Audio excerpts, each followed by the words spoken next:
चलिए बच्चे, तो इसमें सबसे पहला है Newton law of motion. Important chapter है और इंटरेस्टिंग चैप्टर भी है। अब न्यूटन्स के बारे में तो इतना डिस्कशन नहीं करेंगे, आपको पता ही है कि उन्होंने ग्रेविटेशन का दिया कंसेप्ट और फोर्स के बारे में दिया, ठीक है ना। इस चैप्टर में जो सबसे पहला टॉपिक हम लोग पढ़ेंगे वो हम लोग पढ़ेंगे मोमेंटम, है ना। मोमेंटम, इसको आप मोमेंटम भी बोल सकते हो या लीनियर मोमेंटम भी बोल सकते हो, दोनों बात बराबर ही है। आपके एग्जाम में either comes momentum either comes from linear, क्योंकि एक एंगुलर मोमेंटम भी होता है जो रोटेशन के साथ आप पढ़े होगे या नहीं टॉपिक होगा तो आप पढ़ोगे। तो एक वर्ड आता है momentum. We are covering the important topics, ठीक है ना। हम फोर्स वगैरह के डेफिनेशन पे नहीं जा रहे हैं बिकॉज फिर उसमें उलझ जाएंगे। तो we are covering just the important topics. तो मोमेंटम कह लो या लीनियर मोमेंटम कह लो, तो मोमेंटम के पर्टिकुलर क्या कहा जाता है बेटा, है ना। मोमेंटम क्या कहा जाता है कि product of mass and velocity, है ना। प्रोडक्ट का मतलब क्या होता है बेटा, गुना, है ना। तो मोमेंटम वर्ड के बारे में अगर कोई कहेगा तो what we will analyse,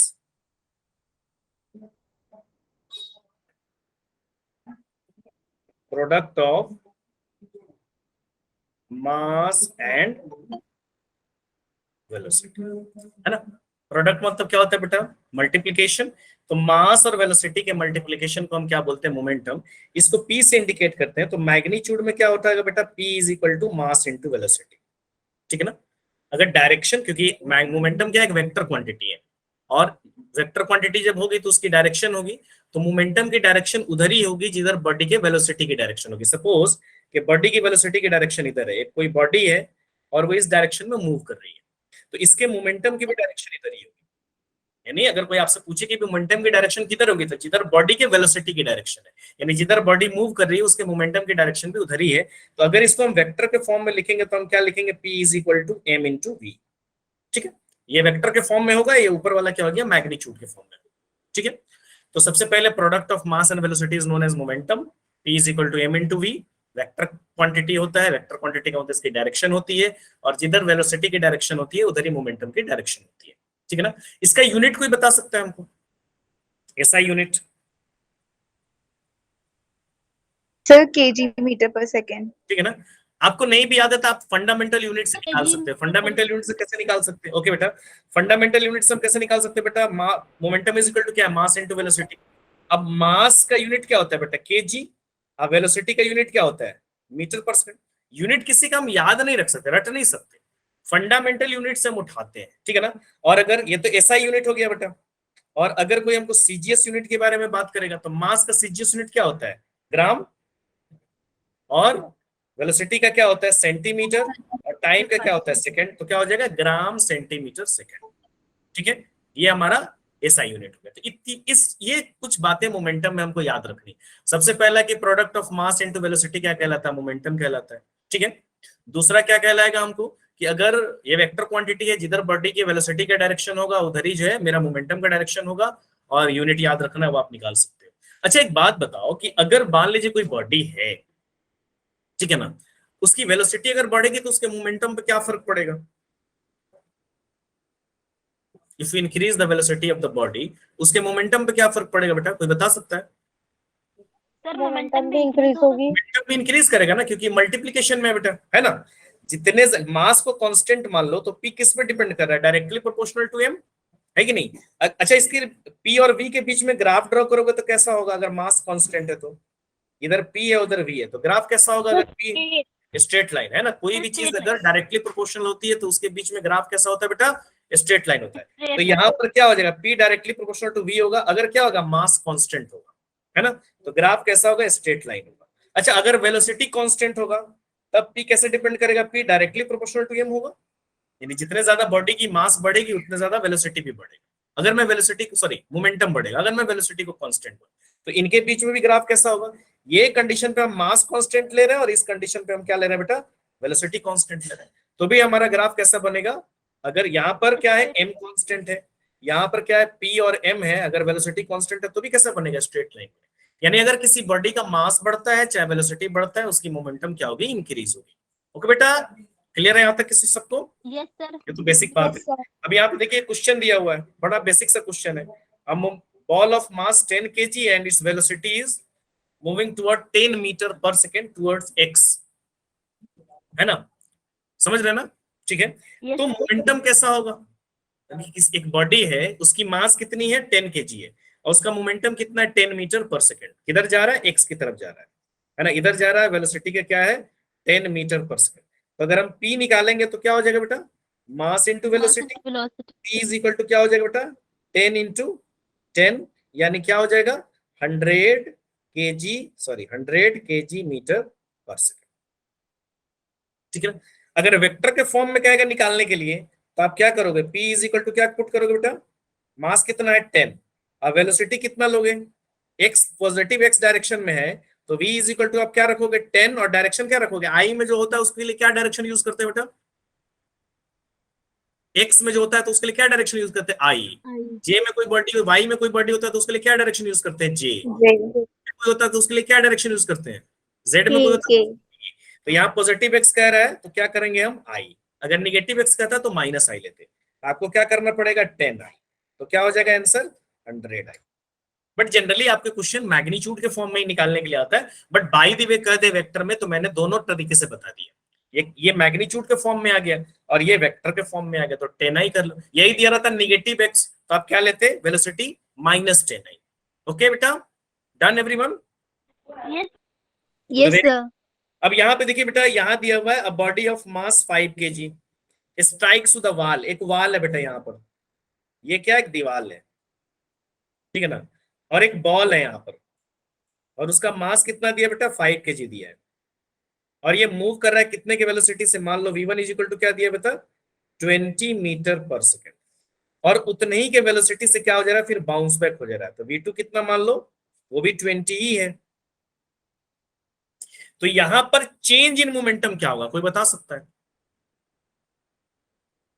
sir 0 minus 200 हाँ माइनस 200 माइनस, सर 0 देखिए बेटा 0 नहीं होगा क्योंकि देखिए डायरेक्शन भी लेना पड़ेगा ना बेटा, इधर जब जा रही है तो बॉडी का वेलोसिटी क्या लेना पड़ेगा, सर अगर इधर को आप माइनस लोगे तो इधर को क्या लोगे, -20 प्लस इधर को क्या लोगे, पॉजिटिव एक्स डायरेक्शन में जा रहा है तो इसको क्या लोगे आप 20i, तो इधर निगेटिव में जा रहा है तो बेटा क्या लोगे आप -20i ना, आप क्या लियो मैग्नीट्यूड लियो, आपको क्या है वेलोसिटी इज अ डायरेक्शन, तो आपको क्या लेना पड़ेगा, तब यहाँ पर चेंज इन मोमेंटम क्या होता है बेटा बताओगे, हमेशा किसी भी चीज का चेंज क्या होता है final minus initial, sir final management तो मोमेंटम चेंज इन मोमेंटम क्या हो जाएगा final momentum minus initial momentum, तो चेंज इन मोमेंटम यहाँ पे क्या हो जाएगा बेटा फाइनल मोमेंटम, तो फाइनल मोमेंटम आप क्या पुट करोगे m, अब फाइनल वेलोसिटी कितना है -20i, -20i है ना बेटा, यही ना फाइनल वेलोसिटी है निगेटिव डायरेक्शन, फिर आप माइनस लगाओगे बेटा, फिर क्या करोगे m और क्या लिखोगे 20i, समझ रहे हो ना बेटा, सभी लोग समझ रहे यस हैं? सर अब यहाँ पर कभी भी 0 आंसर मत दीजिएगा, हालांकि ऑप्शन में हमेशा 0 रहता है क्योंकि एग्जामिनर समझता है कि बच्चा ऐसा गलती करेगा, क्योंकि इधर वाले डायरेक्शन को आप प्लस ले रहे हो तो इधर वाले डायरेक्शन को आपको माइनस लेना पड़ेगा ना, और ये वेक्टर क्वांटिटी है तो आपको डायरेक्शन कंसीडर करना पड़ेगा। तो आप क्या लोगे बेटा चेंज इन मोमेंटम क्या हो जाएगा, m की वैल्यू पुट कर दो 5, m कॉमन ले लो, दोनों में m है ना, तो कितना हो जाएगा बेटा -20i और -20i, कितना हो जाएगा बेटा -20 और -20i, प्लस 40 प्लस नहीं मल्टीप्लाई नहीं है बेटा, दोनों माइनस ही होगा, मल्टीप्लिकेशन में माइनस माइनस प्लस होता है ना, तो ये कितना हो जाएगा -200i, या मैग्नीट्यूड के फॉर्म में अगर कोई कहेगा तो आप क्या कहोगे, आई तो डायरेक्शन बता रहा है, अगर कोई सिर्फ मैग्नीट्यूड के फॉर्म में कहेगा तो क्या लिखोगे -200 kg मीटर पर सेकंड। Okay everyone clear? कभी भी जैसे एनसीईआरटी में भी क्वेश्चन दिया कि एक बॉल आ रहा है और स्ट्राइक करके वापस चला जा रहा है, तो बच्चे अक्सर 0 बोल देते हैं, नहीं 0 आंसर नहीं होगा बेटा, मैं आप सिर्फ मैग्नीट्यूड पुट करोगे तो 0 आ जाएगा, आपको डायरेक्शन भी बेटा कंसीडर करना पड़ेगा, सुनो जब आप डायरेक्शन कंसीडर करोगे तो आपका क्या होगा आंसर, आपका नेगेटिव लेना पड़ेगा इस डायरेक्शन पे, तब आपका आंसर 0 नहीं आएगा। Okay everyone clear? हाँ बोलिए बेटा। Yes sir. सर जब मैग्नीट्यूड लिखेंगे तब भी माइनस का साइन लगाएंगे? हाँ तब आई नहीं लिखोगे लेकिन माइनस तो लेना पड़ेगा, अगर आप सिर्फ मैग्नीट्यूड में पुट करना है तो आप आई नहीं लिखोगे लेकिन V2 क्या लेना पड़ेगा -20 लेना पड़ेगा, समझ रहे हो श्वेता? Yes sir. -20 ले लो, अब इधर वाले को +20 ले लो, तो भी देखो आपका -200 ही आंसर आएगा, आएगा ना आएगा, आएगा ना, आप करके देखना ना, इधर वाले को माइनस लेना इधर वाले को प्लस लेना, आप करके देखना, इधर देखो निगेटिव एक्स में जा रहा है तो माइनस तो लेना पड़ेगा, इधर वाले को माइनस लेना, इधर वाले को प्लस लेना, तो भी आपका -200 आएगा। मैं करके बताऊं कि आप कर लोगे बेटा? सर कर लेंगे। कर लीजिए। कर लेंगे। अब यहाँ पे देखिए Newton first law of motion. अब फर्स्ट लॉ ऑफ मोशन में सबसे पहले हम बात करते हैं इनर्शिया के बारे में, क्योंकि न्यूटन का जो पहला लॉ है वो इनर्शिया पर भी बेस्ड है। और इनर्शिया क्या होता है? इनर्शिया सिंपल भाषा में समझिए, अगर हम आम लैंग्वेज में कहें तो हम कहेंगे हम नहीं बदलेंगे, यही इनर्शिया है, हम नहीं बदलेंगे। और कोई हमको बदलना चाह रहा है तो हम उसका अपोज करेंगे, यही इनर्शिया है। Ability to resist of change, किसी भी बदलाव का रेजिस्ट करना। सुने हो ना, हम तो नहीं बदलेंगे, हम तो भाई जैसे हैं वैसे रहेंगे, यही है इनर्शिया। तो इनर्शिया इज कि अगर कोई बॉडी में आप चेंज, उसके स्टेट्स में चेंज कर रहे हैं, तो वो उस चेंज के वो रेजिस्ट करेगा। जैसे कोई बॉडी, ये कोई पेन है, मार्कर है समझ लो, अब इसको मैं डायरेक्शन में चेंज कर रहा हूं, किसी भी तरीके का किसी भी बॉडी में आप चेंज करना चाहेंगे तो वो उस चेंज का रेजिस्ट करेगा। Ability to resist if you want to change the states of a body. जैसे कोई बॉडी मूव कर रहा है, अब आप उसको रोक रहे हो, तो आप क्या कर रहे हो? उसके स्टेट्स में चेंज कर रहे हो। तो इनर्शिया क्या कहता है कि वो उसका विरोध करेगा, वो उसका रेजिस्ट करेगा। तो यही इनर्शिया है। आप सिंपल लैंग्वेज में याद रखिए, हम नहीं बदलेंगे, यही इनर्शिया है। ठीक है ना? बस यही इनर्शिया है, जैसे हैं वैसे रहेंगे। और हमको कोई बदलना चाहेगा तो हम उसका क्या करेंगे? अपोज करेंगे। लेकिन अगर हमसे बड़ा होगा, हमसे ज्यादा फोर्स लगा देगा, तो हमको मजबूरी में बदलना पड़ेगा। समझ रहे हो बात कि नहीं समझ रहे हो? है ना? Yes sir. तो यहां क्या हो जाएगा? इनर्शिया क्या हो जाएगा? Ability to resist. Ability to resist when there is change in the state of the body. ठीक है ना? समझ गए बात? ओके। अब Yes. 3 टाइप का इनर्शिया होता है बेटा, ये भी ध्यान रखिए, कोई भी एग्जाम में आता है। Inertia of rest, inertia of motion, और inertia of inertia of Direction. Direction होगा। डायरेक्शन। बेटा यहाँ पे डायरेक्शन होगा, इस रेस्ट को कट कर लोगे। Inertia of direction, inertia of motion, inertia दोनों रेस्ट ही लिखा गया है, ये मिसप्रिंट है। इनर्शिया ऑफ क्या करना है आपको? डायरेक्शन करना। इनर्शिया ऑफ रेस्ट क्या है कि एक बॉडी अगर रेस्ट में है तो वो अपने आप उस स्टेट्स को चेंज नहीं कर सकती जब तक कि आप उस पर एक्सटर्नल फोर्स अप्लाई नहीं करें। इनर्शिया ऑफ मोशन क्या है कि अगर एक बॉडी यूनिफॉर्म मोशन से मूव कर रही है तो वो अपने स्टेट्स को चेंज नहीं करेगी जब तक कि आप उस पर एक्सटर्नल फोर्स अप्लाई नहीं करें। इनर्शिया ऑफ डायरेक्शन क्या है कि अगर कोई बॉडी स्ट्रेट जा रही है तो उसका टेंडेंसी क्या है कि वो स्ट्रेट ही जाएगी। अगर आप उसके डायरेक्शन में कोई चेंज करना चाहेंगे तो वो क्या करेगी? उसका रेजिस्ट करेगी, है ना? इनर्शिया नाम ही से जाहिर है। वैसे मैं नोट्स आपको प्रोवाइड करूंगा तो I will write the definition. ठीक है, समझ रहे बेटा? Inertia of rest, inertia of motion, inertia of direction. ठीक है ना? Yes, sir. इनर्शिया जो होता है ना, इनर्शिया जो होता है वो बॉडी के मास पर डिपेंड करता है। डायरेक्टली प्रोपोर्शनल टू क्या हो जाएगा? Mass of the body. किसी भी बॉडी का जितने ज्यादा मास होगा उतने ज्यादा उसका इनर्शिया होगा। इसको प्रैक्टिकली भी आप देख सकते हो। जैसे फॉर एग्जांपल एक बॉल है, अब बॉल है तो रेस्ट पे है, आप उसको मूव करा सकते हो कि नहीं करा सकते हो? करा सकते हो, हालांकि उसके पास इनर्शिया है। आप जब मूव कराओगे तो वो रेजिस्ट तो करेगा क्योंकि वो रेस्ट पर है।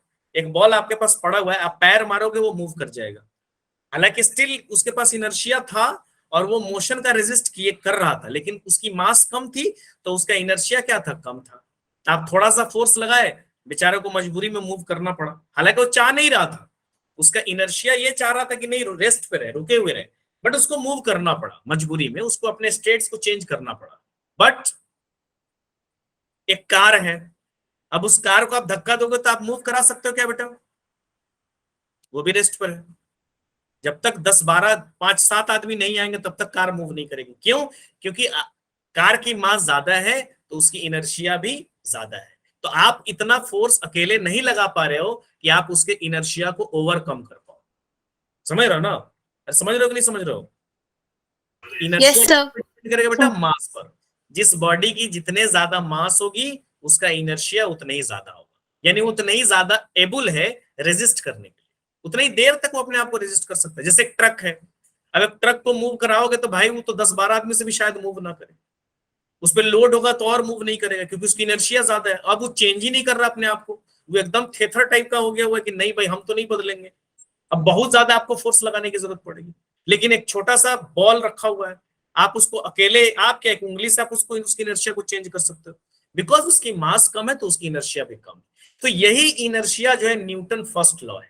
न्यूटन फर्स्ट लॉ क्या कहता है कि आप किसी भी बॉडी के स्टेट ऑफ रेस्ट या स्टेट ऑफ यूनिफॉर्म मोशन को चेंज नहीं कर सकते जब तक कि आप उस पर एक्सटर्नल अनबैलेंस्ड फोर्स अगर अप्लाई नहीं है। दो टाइप का फोर्स होता है बेटा, एक बैलेंस फोर्स होता है, एक अनबैलेंस फोर्स होता है। तो अगर किसी बॉडी पर आप अनबैलेंस फोर्स अप्लाई करते हैं तब जाकर आप उसके स्टेट्स को चेंज कर सकते हैं। यानी if you want to change the states of a body, किसी भी टाइप का स्टेट, चाहे मोशन से रेस्ट में लाओ, चाहे रेस्ट से मोशन में लाओ, चाहे उसकी स्पीड चेंज करो, चाहे उसकी डायरेक्शन चेंज करो, आपको उस पर पर्टिकुलर एक्सटर्नल फोर्स लगाना पड़ेगा। और वो एक्सटर्नल फोर्स कैसा होना चाहिए? अनबैलेंस, यानी उस पर नेट फोर्स जीरो नहीं होना चाहिए। तो अगर आप किसी बॉडी पर अनबैलेंस फोर्स लगाओगे then you are able to change its state. इसीलिए न्यूटन का फर्स्ट लॉ यही कहलाता है, ठीक है। इसीलिए न्यूटन के फर्स्ट लॉ को लॉ ऑफ इनर्शिया भी बोलते हैं, क्योंकि ये लॉ इनर्शिया पर बेस्ड है। ओके बेटा, एवरीवन क्लियर? Yes sir. चलिए Yes, sir. पर ठीक है, अब आगे आते हैं। यहाँ पर एक क्वेश्चन दिया बेटा, व्हेन अ स्टेशनरी बस suddenly moves, a standing passenger moves backward, ठीक है ना। अगर एक बस अचानक से स्टार्ट होता है, जैसे बाइक पर भी बैठे हो गया, अब बाइक अचानक से स्टार्ट हुआ, आप सडनली पीछे की तरफ मूव कर जाओ, ऐसा क्यों होता है? तो बता सकते हैं? Sir because inertia of rest के कारण। बिकॉज ऑफ इनर्शिया, क्योंकि आपका बॉडी इनर्शिया में था, इनर्शिया ऑफ रेस्ट, आपका बॉडी इनर्शिया में था। जैसे सडनली बस स्टार्ट हुआ, आपका बॉडी क्या चाह रहा है? उस रेस्ट पोजीशन पे ही रहना चाह रहा है, तो उसको एक्वायर करने के चक्कर में वो पीछे की तरफ मूव करता है। जैसे दूसरा क्वेश्चन देख लीजिए, व्हेन अ बस सडनली स्टॉप्स, अगर एक बस सडनली स्टॉप होगा तो हम आगे की तरफ झुकते हैं। ऐसा तो बहुत बार फील किया होगा, आप स्कूल बस में भी गए हो तो फील किए होगे। क्यों?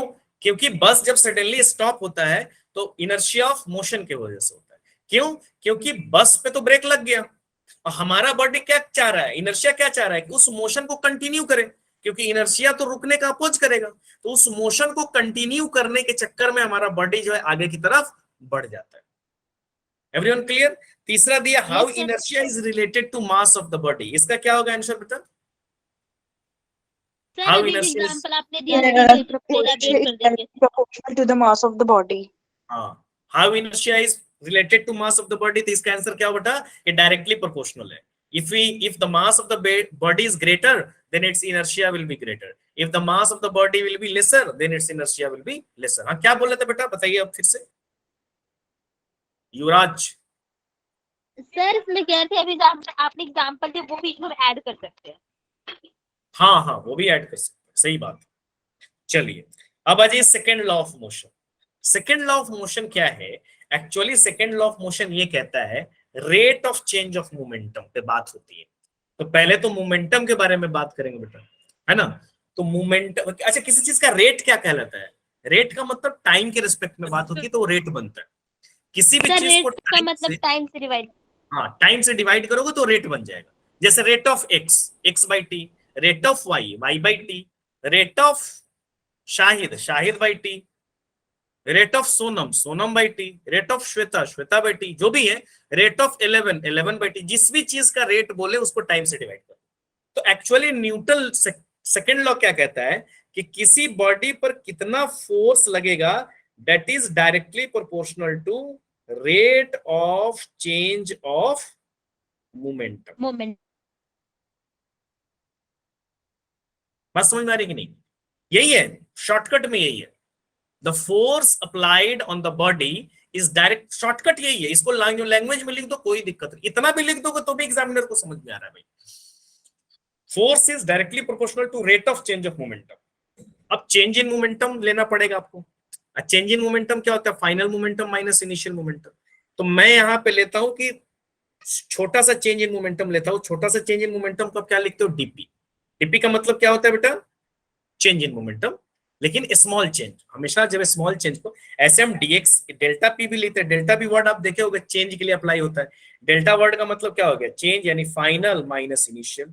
तो मैं छोटा सा चेंज को ले रहा हूं, यानी छोटे से टाइम में, कितने टाइम में बेटा, टीटी टाइम में स्मॉल सा चेंज हो रहा है, छोटे से टाइम में छोटा सा चेंज। कितना चेंज हो रहा है, डीपी, है ना। तो क्या हो जाएगा, रेट कैसे हो जाएगा, rate of change of momentum क्या हो जाएगा, change in momentum divided by क्या करना पड़ेगा बेटा, टाइम से करना पड़ेगा ना, यस सर। है कि नहीं। चेंज इन मोमेंटम और टाइम से डिवाइड कर दिए। डीपी का मतलब स्मॉल चेंज, आप डेल्टा पी भी लिख के डिराइव कर सकते हो, लेकिन 11th क्लास में डीपी से करोगे ज्यादा बेटर। तो क्या हो जाएगा बेटा, एफ, मैं वेक्टर के फॉर्म में लिख रहा हूं, तो एफ डायरेक्टली प्रोपोर्शनल टू क्या हो जाएगा, डीपी बाई dt, है ना। चेंज इन मोमेंटम टाइम से डिवाइड कर दिए, तो ये वाला पार्ट मेरा क्या बन गया, rate of change of momentum बन गया। अब मोमेंटम इज इक्वल टू, अभी क्या पढ़े हो बेटा, क्या होता है momentum is equal to mass into velocity. Done everyone. तो यहां पर क्या करोगे बेटा, जरा पुट कर दो d by D T, momentum की जगह क्या पुट कर दोगे मेरे भाई, mv। हो गया। क्योंकि मास ऑफ द बॉडी तो कांस्टेंट है, किसी भी बॉडी की मास तो नहीं बदल रही है फिलहाल, है ना। तो यहां पर क्या करोगे, F directly proportional to m को बाहर ले लो, तो यहाँ क्या बन जाएगा, dv बाई डी टी। और dv बाई डी टी को आप क्या लिख सकते हो बेटा, कोई बता सकता है, एक्सलेरेशन। Acceleration, acceleration. तो यहाँ क्या हो जाएगा बेटा, m इंटू ए, है ना, m इंटू ए हो जाएगा ना बेटा। अब यहाँ पर बेटा एक और बात, बहुत सिंपल वे में मैं समझा रहा हूँ, शॉर्टकट में समझा रहा हूँ आपको। अब यहाँ प्लीज अनम्यूट योर माइक्रोफोन बेटा। आप लोग जब डाउट नहीं हो तो अपना माइक्रोफोन अनम्यूट रखिए, ठीक है ना। तो यहाँ पर क्या हो जाएगा बेटा, अच्छा एक और बात यहाँ पे देख लो, जब भी डायरेक्टली प्रोपोर्शनल हटाओगे आपको क्या मिलेगा, सर एक कांस्टेंट। एक कांस्टेंट। तो यहाँ मैं क्या डाल देता हूँ, k इंटू एम इंटू ए। एसआई यूनिट में कांस्टेंट की जो वैल्यू होती है वो k1 होती है, तो 1 तो लिखने की जरूरत नहीं है। तो फोर्स इज इक्वल टू क्या हो जाएगा बेटा, m इंटू ए।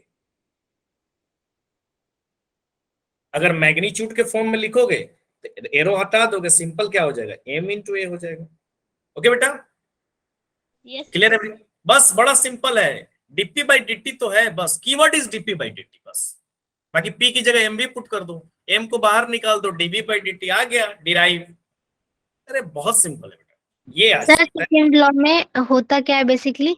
सेकेंड लॉ में यही होता है कि जितने ज्यादा फोर्स अप्लाई करोगे किसी भी बॉडी के मोमेंटम का रेट उतना ही ज्यादा होगा, चेंज, समझ रहे हो ना। जितने ज्यादा चेंज करोगे मोमेंटम को, यानी मोमेंटम के चेंज का रेट, यानी कम टाइम में ज्यादा चेंज हो जाएगा तो रेट ज्यादा होगा, तो फोर्स भी ज्यादा होगा।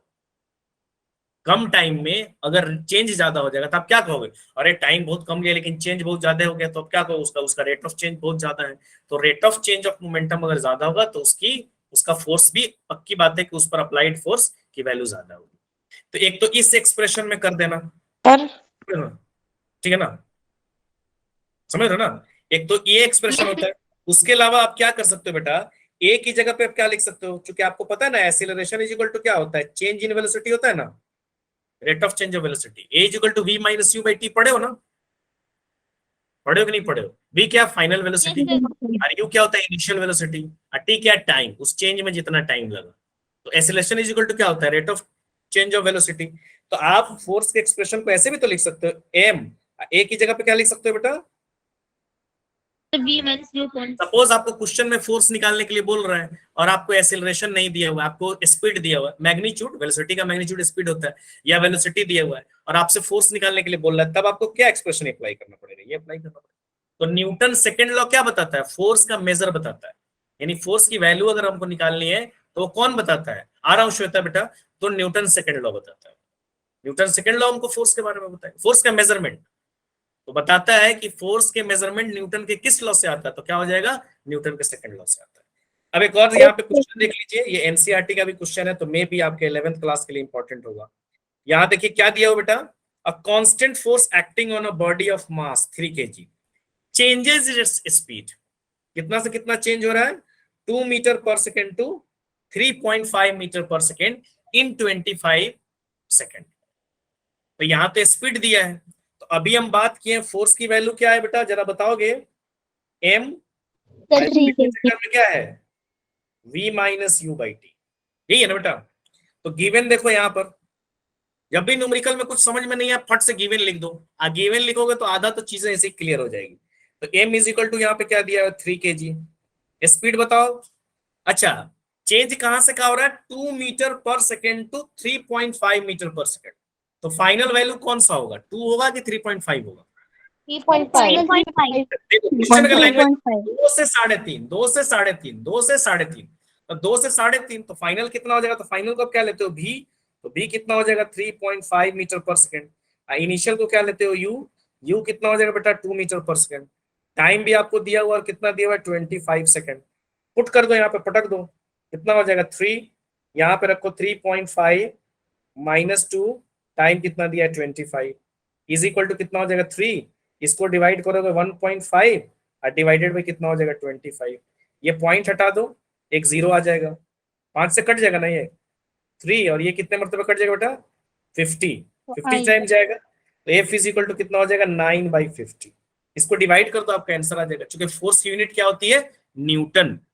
फोर्स का सीजीएस यूनिट क्या होता है बेटा? न्यूटन। फोर्स का सीजीएस यूनिट, डाइन। ऐसा यूनिट क्या होता है? न्यूटन। न्यूटन। सीजीएस यूनिट क्या होता है बेटा? ध्यान रखिएगा, डाइन। याद नहीं है तो डाइन वर्ड याद होगा ना दोस्तों, कहते हैं यार तो डाइन लग रही है कि नहीं? 1 न्यूटन इज इक्वल टू क्या होगा बेटा? रिलेशन भी याद रखिएगा, 1 न्यूटन इज इक्वल टू 10 पे पावर 5 डाइन। आ सकता है ऑब्जेक्टिव में, ये दो चीजें। ओके बेटा, क्लियर है यहां तक? Yes. न्यूमेरिकल्स ऐसा आएगा तो बन जाएगा, या तो F equal to M into A पे देगा, या इस टाइप पे देगा, तो आप बना लो। ठीक, चलिए। हाँ श्वेता बताइए बेटा, क्या डाउट था आपको? सर जो आपने इससे पहले वाली स्लाइड में फोर्स का फॉर्मूला डिराइव करवाया था, सर इसमें जो आपने ऊपर dp अपॉन dt लिखा है, क्या इसे इंस्टेंटेनियस मोमेंटम बोल सकते हैं? इंस्टेंटेनियस चेंज इन मोमेंटम बोल सकते हैं। इंस्टेंटेनियस मोमेंटम ओनली डीपी हुआ, लेकिन टाइम से आप डिवाइड कर रहे हो ना, तो टाइम से जब डिवाइड करोगे तो रेट हो जाएगा। हाँ, इंस्टेंटेनियस इज द डीपी, समझ रहे हो ना? Yes sir. Only instantaneous momentum is DP, but time से डिवाइड कर दे तो क्या हो गया? Rate of change of momentum. Okay, next Yes, question sir. है अब आ जाइए Newton third law of motion. Third law of motion तो शायद सबको पता होगा, क्या होता है बेटा? Yes sir. Every action. Every action has equal and opposite reaction, है कि नहीं? ये सबको पता है। Every action has equal and opposite reaction. इसीलिए फोर्सेस हमेशा पेयर में यूज आते हैं। पेयर का मतलब क्या है? जहां भी फोर्स लगेगा वो एक्शन हुआ, तो पक्की बात है उसका रिएक्शन होगा ही हो। और हर जगह आपको फोर्सेस पेयर में दिखेंगे। आपको लगता है जैसे आप दीवार पे मार रहे हो, तो your force is not isolated, single force नहीं है वहां। अब फोर्स सिंगल एग्जिस्ट करेगा ही नहीं करेगा, क्योंकि भाई फोर्स का मतलब कहीं ना कहीं एक्शन हो रहा है, और रिएक्शन ना हो ऐसा पॉसिबल नहीं। तो लॉ ही वायलेट हो जाएगा, लॉ ही भ्रष्ट हो जाएगा भाई। इसलिए every action has equal and opposite reaction. और कहीं पर भी आप एफपीडी देखोगे, कहीं भी फोर्स को तोड़ोगे तो आपको हर जगह उसका रिएक्शन दिखाई देगा। इसीलिए हमेशा forces always acts in pair, क्योंकि मान लो कहीं भी एक्शन होगा तो रिएक्शन होगा ही। जैसे मान लो ये एक ब्लॉक है एम, और यहाँ पे भी एक ब्लॉक है, तो अगर ये इस पे फोर्स लगा रहा है तो ये भी उतना ही से इस पे फोर्स लगाएगा। यानी 1-2 जितना लगा रहा है उतना ही 2-1 पे लगाएगा। यानी आप क्या कर सकते हो? Force on 1-2 is equal to minus force on 2-1। 1-2 का मतलब 1 के थ्रू 2 पे लगाया गया, और 2-1 का मतलब 2 पे लगाया। माइनस साइन मैंने क्यों लगाया यहाँ पर? क्योंकि सर क्योंकि अपोजिट वो अपोजिट है। डायरेक्शन अपोजिट, मैग्नीट्यूड में बराबर होगा। अगर आप इसको मैग्नीट्यूड में लिखोगे तो आप सिंपली ऐसे लिख सकते हो, लेकिन आप वेक्टर के फॉर्म में लिखोगे तो आपको माइनस लगाना पड़ेगा, क्योंकि डायरेक्शन दोनों की अपोजिट है। इसलिए हमेशा एक्शन और रिएक्शन इक्वल एंड अपोजिट लगता है।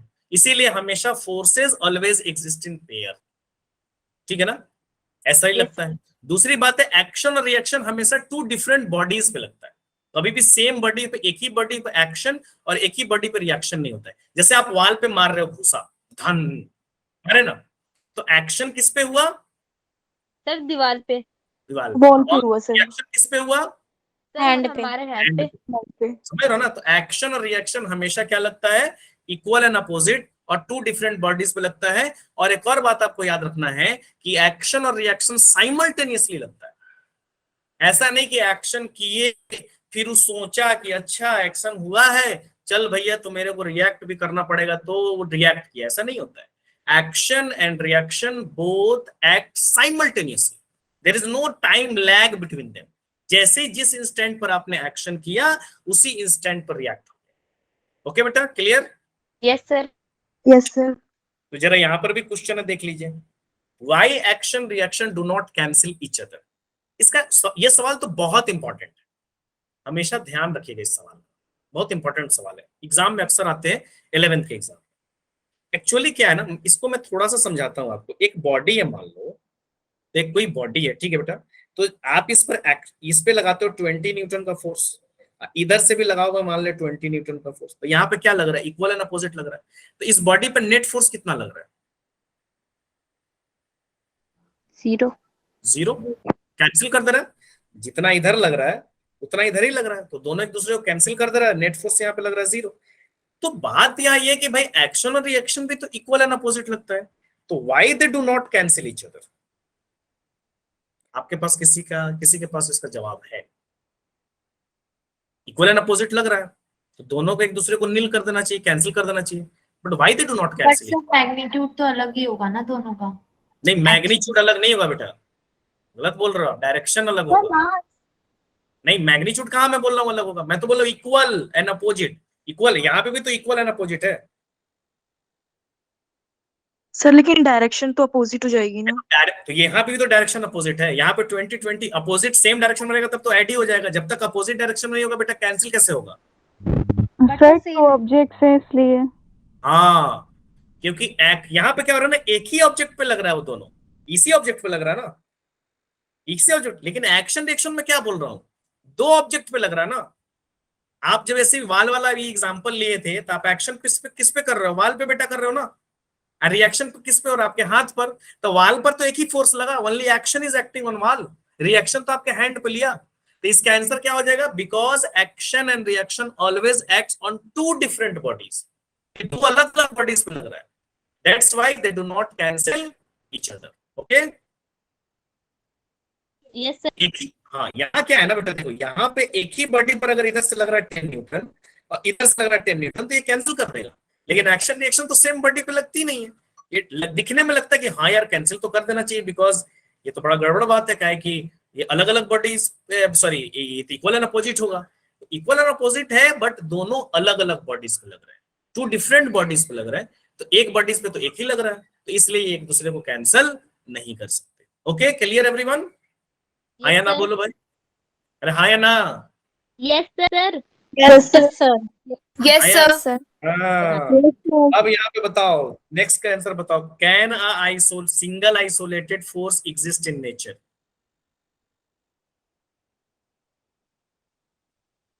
No sir.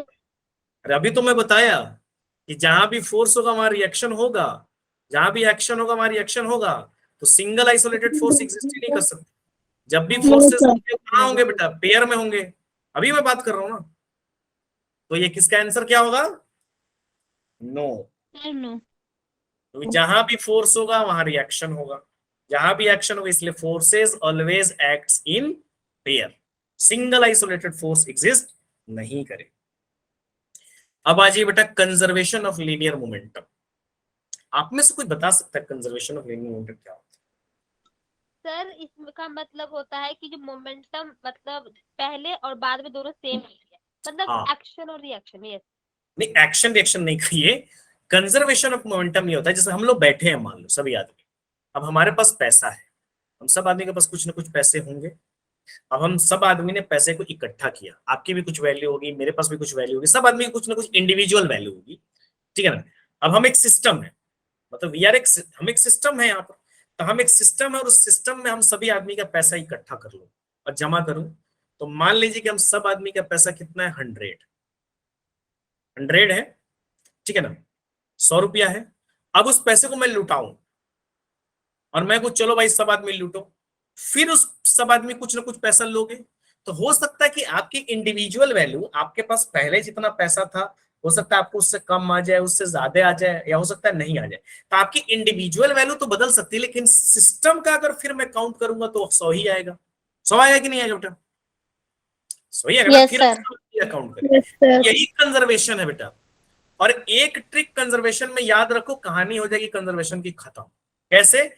Initial momentum of the system. कभी भी कंजर्वेशन ऑफ मोमेंटम में आप लगाओ तो आप क्या लगा दो? Initial momentum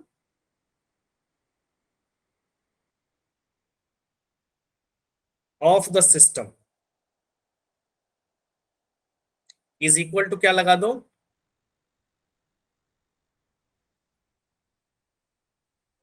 final momentum of the system. हमेशा इनिशियल मोमेंटम बराबर फाइनल। ये कीवर्ड अगर आप याद रखोगे ना, और इसको सही से अगर आप अप्लाई कर दिए, तो मैं गारंटी देता हूं कि आपका एक भी क्वेश्चन कंजर्वेशन मोमेंटम से नहीं छूटेगा, चाहे आपको फॉर्मूला याद हुआ या नहीं याद हो। और मैं गारंटी के साथ कहूंगा कि आप बगैर फॉर्मूला के बना सकते हो इसको, बगैर फॉर्मूला के। आपको किसी भी चीज का फॉर्मूला अगर याद नहीं है कंजर्वेशन मोमेंटम से रिलेटेड, आप अगर ये कंसेप्ट अप्लाई कर दिए, इनिशियल मोमेंटम बराबर फाइनल मोमेंटम, आप कंजर्वेशन से रिलेटेड हर क्वेश्चन को सॉल्व कर सकते हैं। जैसे मान लो बॉल दिया हुआ है, दो बॉल दिया हुआ है, ठीक है ना, एक का मास m1 है और इसकी वेलोसिटी u1 है, ठीक है ना। दूसरा बॉल है, इसका मास m2 है, इसकी, ये आपका इनिशियल है, शुरुआत है, ठीक है ना। उसके बाद क्या हो गया? दोनों बॉल टकरा गया। टकराने के बाद ये वाला बॉल वेलोसिटी चेंज हो जाएगी, तो इसकी वेलोसिटी हो गई v1 और इसकी वेलोसिटी हो गई v2। और आपसे कोई कहे, जैसे मान लो आपको u1 दिया है, u2 दिया है, v1 दिया है, v2 निकालना है, कोई भी निकालना है इसमें से, तो आप क्या करो भाई? एक्सटर्नल तो नहीं लगा, दोनों बॉल को एक सिस्टम मानो। तो सिस्टम मानोगे तो आप क्या कहोगे कि जब अगर उस पर कोई एक्सटर्नल फोर्स, बाहरी कोई फोर्स एक्ट नहीं हुआ है, तो उसका मोमेंटम कंजर्व होगा। तो मोमेंटम कंजर्व में मैं क्या बोल रहा हूँ?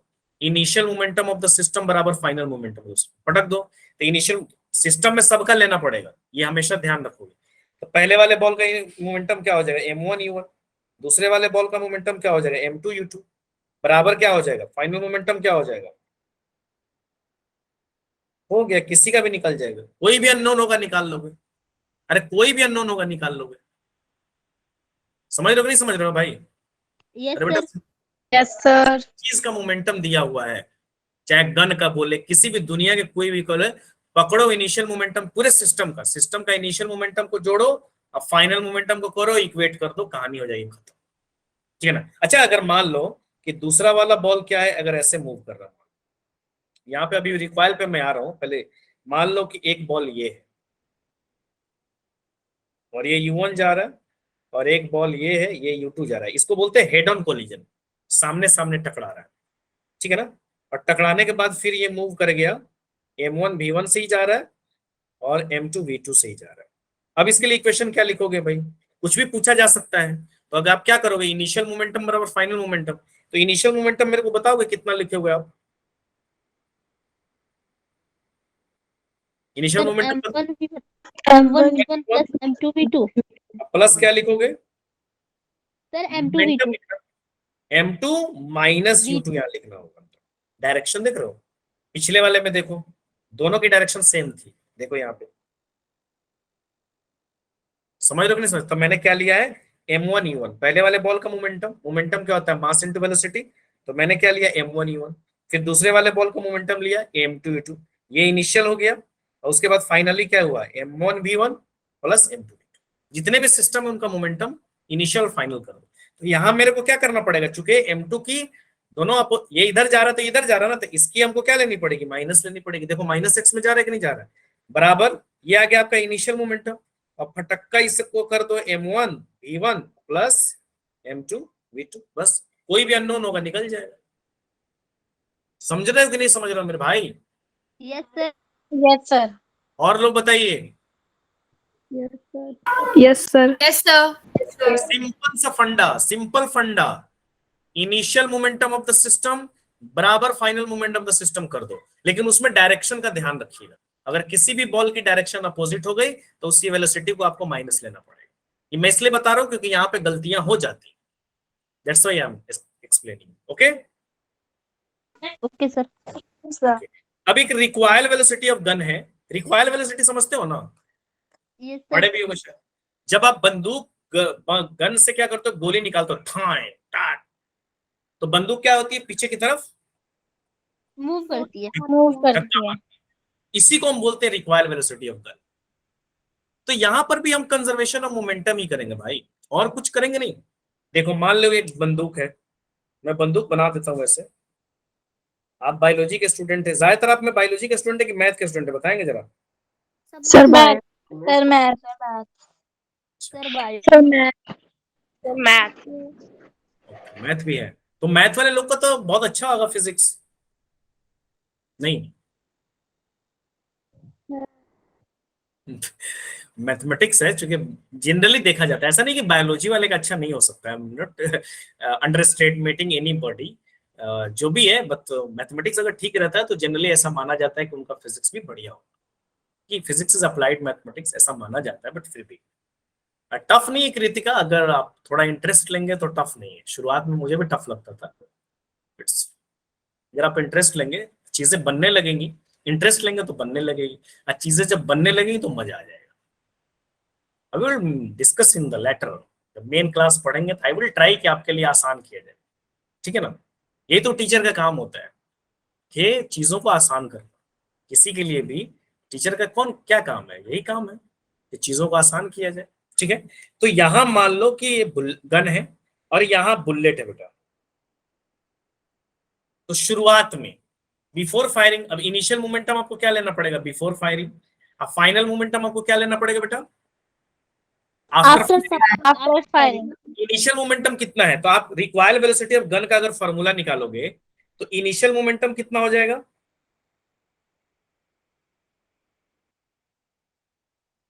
तो आप क्या करोगे, इनिशियल मोमेंटम बराबर फाइनल मोमेंटम। तो इनिशियल का मतलब बिफोर फायरिंग, और फाइनल का मतलब आफ्टर फायरिंग। तो मान लो कि गन का मास जो है mg है, mg फॉर गन। अब बुलेट जो है ना, बुलेट, बुलेट का मास जो है mb है, हमें स्मॉल m ले रहे हैं, और गन जो पीछे जा रही है उसकी वेलोसिटी को मैं ले रहा हूं vg। अब बुलेट जो ये जा रही है इसके वेलोसिटी को मैं ले रहा हूं vb। फायर करोगे ना तो बुलेट की कुछ ना कुछ वेलोसिटी है, कुछ ना कुछ वेलोसिटी से वो आगे निकलेगा बेटा। तो इनिशियल मोमेंटम कितना है मेरे को कोई बताएगा? सर एमजी, एमजी और इंटू वीजी सर, कैपिटल वाली। बेटा इनिशियल तो 0 ही है, क्योंकि बिफोर फायरिंग तो रुका हुआ है। अरे बिफोर फायरिंग तो कोई velocity, momentum is equal to क्या होता है बेटा, मास इनटू वेलोसिटी। अगर वेलोसिटी की वैल्यू 0 होगी तो ऑब्वियसली सी बात है मोमेंटम की वैल्यू भी 0 होगी। होगी कि नहीं होगी, बताओ मेरे को। Yes sir. तो बिफोर फायरिंग तो कोई मोशन ही नहीं है। मोशन कब आया, ड्यूरिंग फायरिंग या आफ्टर फायरिंग? मोशन तो आफ्टर फायरिंग आया। अरे मोशन तो आफ्टर फायरिंग आया ना, बता। समझ रहे हो कि नहीं समझ रहे हो? तो आपका बिफोर फायरिंग, तो बिफोर फायरिंग मोमेंटम कितना है, यानी इनिशियल मोमेंटम कितना है, 0।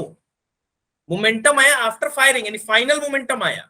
अब फाइनल मोमेंटम किसको जोड़ना पड़ेगा, बंदूक का भी लेना पड़ेगा, गन का भी लेना पड़ेगा, क्योंकि आपको पूरे सिस्टम का लेना है। तो बंदूक का मोमेंटम क्या हो जाएगा, मास ऑफ बंदूक, वेलोसिटी ऑफ बंदूक। इसमें जोड़ दो किसको बेटा, मास of gun, velocity of gun. अरे मैं कह तो रहा हूं, फॉर्मूला नहीं भी याद है। ये रामबाण है, रामबाण। अगर इसको पकड़ लिए ना तो सारा कंजर्वेशन ऑफ मोमेंटम आ गया समझ में। अब मेरे को गन का रिक्वायर्ड वेलोसिटी निकालना है, तो वीबी को इधर ले जाओ, इसको इधर ले जाओ, तो क्या हो जाएगा बेटा, जरा मेरे को बताओ कोई भी आदमी। नेगेटिव में हो जाएगा, minus M B V B by क्या हो जाएगा, मास ऑफ गन। ये रिक्वायर्ड वेलोसिटी ऑफ गन का फॉर्मूला आ गया। अब माइनस साइन क्यों आ रहा है, कोई बता सकता है मुझे? Because of opposite direction. Direction, जब आप बुलेट को करोगे तो गन किधर जाएगी, पीछे, माइनस आना ही है। रिक्वायर्ड वेलोसिटी पीछे की तरफ ना मारेगा वो, तो माइनस आएगा ही आएगा। तो क्या करोगे, जब भी इसमें से कोई जरूरी नहीं कि गन का ही रिक्वायर देगा, कुछ बुलेट का भी वेलोसिटी पूछा जा सकता है। और एक और बात याद रखोगे, बुलेट की मास ज्यादातर हो सकता है मे बी आपको ग्राम में दिया रहे। बुलेट तो वैसे भी ग्राम में होता है, तो आप उसको क्या करोगे, केजी में कन्वर्ट करोगे, ये मत भूलना। ये तो सवाल आपका गलत हो जाएगा। ठीक है, तो आप क्या करोगे, मास ऑफ बुलेट, ये नहीं भी फॉर्मूला याद है ना बेटा, तो ये कहानी आपको हर जगह लेके आएगी। ऐसे फॉर्मूला याद रखो, बढ़िया बात है। Mass of bullet, velocity of bullet gun के मास से डिवाइड कर दो, वो रिक्वायर्ड वेलोसिटी ऑफ गन आ जाएगा। जी मैंने गन का लिया है, बी मैंने बुलेट का लिया है। ओके बेटा, क्लियर एवरीवन? अब देखो इस क्वेश्चन है इस पर based. A man Fyers a bullet 200, कितने के स्पीड से फायर कर रहा है बेटा? 5 metre per second. The gun is, gun का मास दिया हुआ है, by what velocity the gun rebounds. तो अभी मैंने फॉर्मूला क्या पढ़ा है बताओगे कोई? वीजी इज इक्वल टू क्या पढ़ा है बेटा, बताओ जरा मेरे को। माइनस mv dv अपॉन में mg। यही पढ़े हो ना? ऊपर में बुलेट का रखना है और नीचे में गन का मास रखना है। अब भूल गए तो बुलेट क्या है? मेन है बुलेट। बुलेट मेन है कि नहीं बेटा? तो बुलेट को, मेन वाले को हमेशा ऊपर रखा जाएगा, ऐसे याद रखोगे। तो बुलेट का मास बोलो बेटा कितना है? 200। लेकिन ग्राम में है तो क्या करना पड़ेगा? 1000 से डिवाइड करोगे ना, है ना? उसके बाद बुलेट, बुलेट की स्पीड कितनी है देखो 5, माइनस साइन भी लगाना है, और गन की स्पीड कितनी है 1। ओके, गन का मास, सॉरी। अरे समझ में आया कि नहीं है? यस यस सर 1000 हो जाएगा ना, डिवाइड बाई 1000, कट गया तो वीजी इक्वल टू कितना हो जाएगा? -1 metre per second. Simple simple. ये इंपॉर्टेंट टॉपिक है, required velocity of gun. NCERT में भी इस पे एक क्वेश्चन दिया हुआ है, आपके एक्सरसाइज में दिया होगा, वो भी बना लीजिएगा। इसी वहां पे मजल लिखा हुआ है, मजल का मतलब ये होता है तोप होता है, लेकिन लगेगा यही, ठीक है ना? टू इजी होगा, निकल जाएगा बेटा। अब ये जरूरी नहीं कि हमेशा रिक्वायल ही पूछेगा, हो सकता है कि आपको रिक्वायल देके वेलोसिटी ऑफ गन भी पूछा जा सकता है, कोई भी, आप मैथ में कोई भी एक्सप्रेशन पूछा जा सकता है ना बेटा, है या नहीं? Yes sir. हाँ, कौन सा स्लाइड दिखा दे, ये वाला?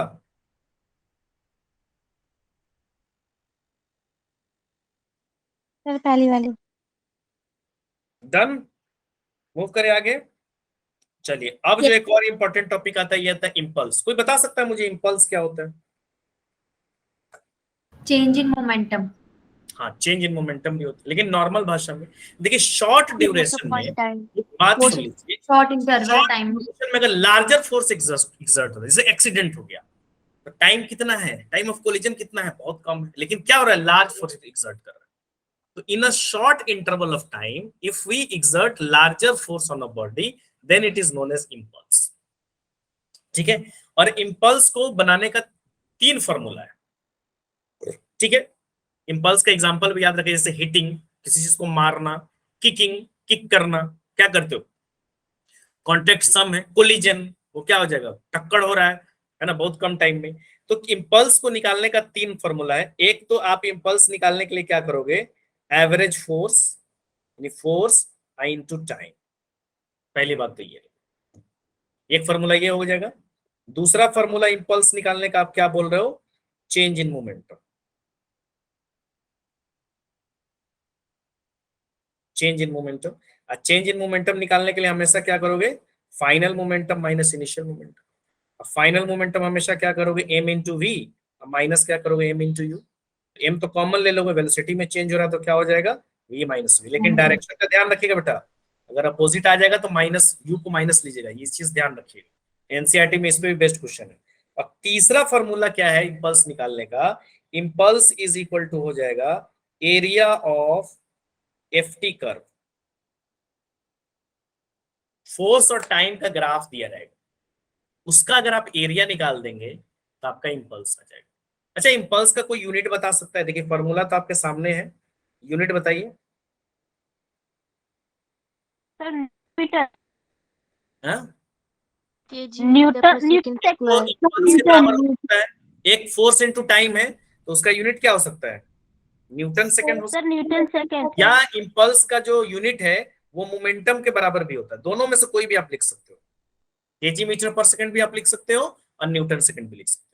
तो 3 फॉर्मूले से आप इंपल्स निकाल सकते हो। अब ये डिपेंड करेगा कौन लगाओगे। अगर फोर्स और टाइम दिया है तो फोर्स इनटू टाइम लगा देना।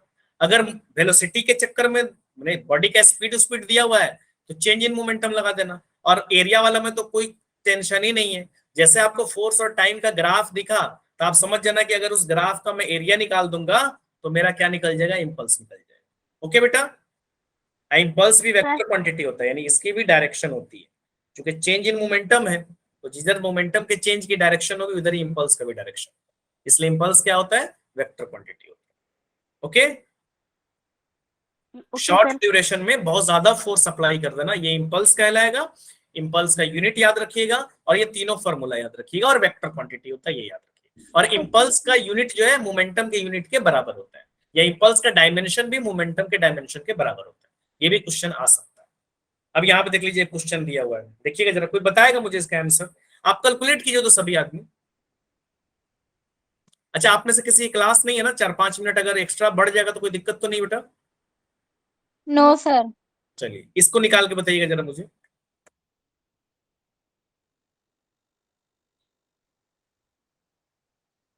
इसका आंसर निकाल के कोई आदमी बताइए।